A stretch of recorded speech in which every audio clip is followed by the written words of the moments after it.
Inspect frame wire entry points and plan the wire routing path from the rear derailleur through the frame.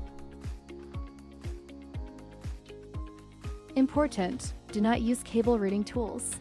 Frame wire ports are too narrow in this case.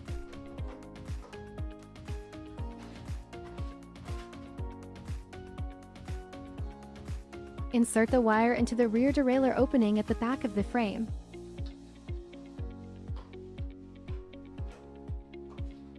Adjust the frame position to help guide the wire towards the bottom bracket area. Reposition the frame again to guide the wire up the seat tube toward the seat post opening.